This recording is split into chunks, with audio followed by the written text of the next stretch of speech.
So thanks for coming to the showcase. I'm Theo, and for the last 10 months, I've been working in the alternative energy space. First, looking into lithium-ion batteries, then looking into sustainable aviation fuels to decarbonize the aviation industry. And lately, I've been working on energy storage systems for renewables. So today, I'll be talking about my love for energy storage systems, and I'll start with the problem.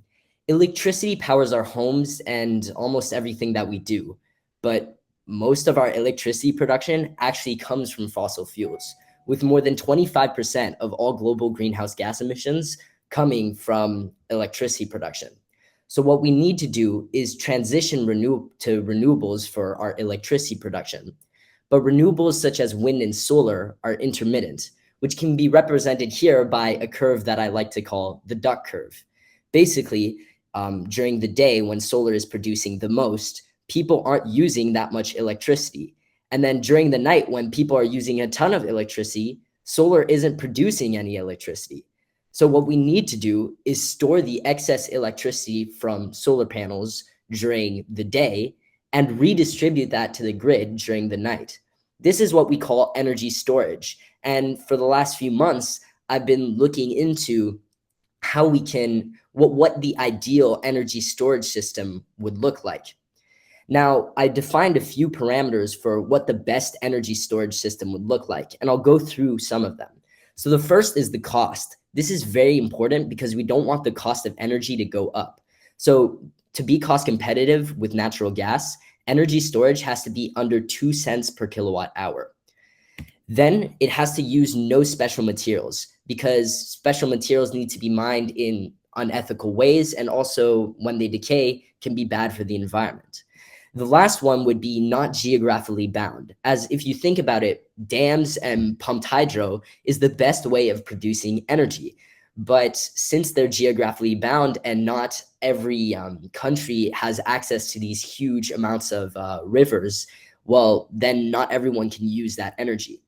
There are a few more that I didn't mention, such as environmental friendliness, transportability, as you would want to transport some of your electricity to other countries that don't produce that much renewable energy, and then efficiency.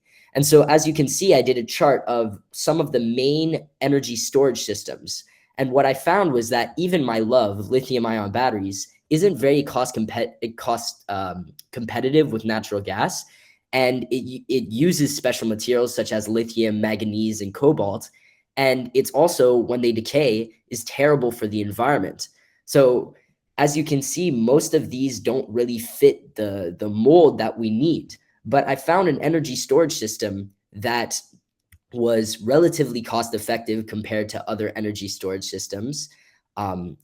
Used no special materials as its resource is air. Stores energy for long periods of time, isn't geographically bound, is environmentally friendly, is transportable, and has an okay efficiency with 60% efficiency. So how liquid air energy storage works is basically you use the excess electricity from solar panels during the day to compress and refrigerate air, and this liquefies the air. Then during the night, you expand that air, creating steam, which runs a turbine. For my moonshot, what me and my team did was replace the costly gas turbine, which is the most costly part of the process, and we replaced it with a free piston magnetic Stirling engine. I won't really go into too much technical depth since I'm conscious of your time, but if you want to learn more, you can ask questions. What this does is it basically makes the energy storage system 5 times cheaper and 20% more efficient.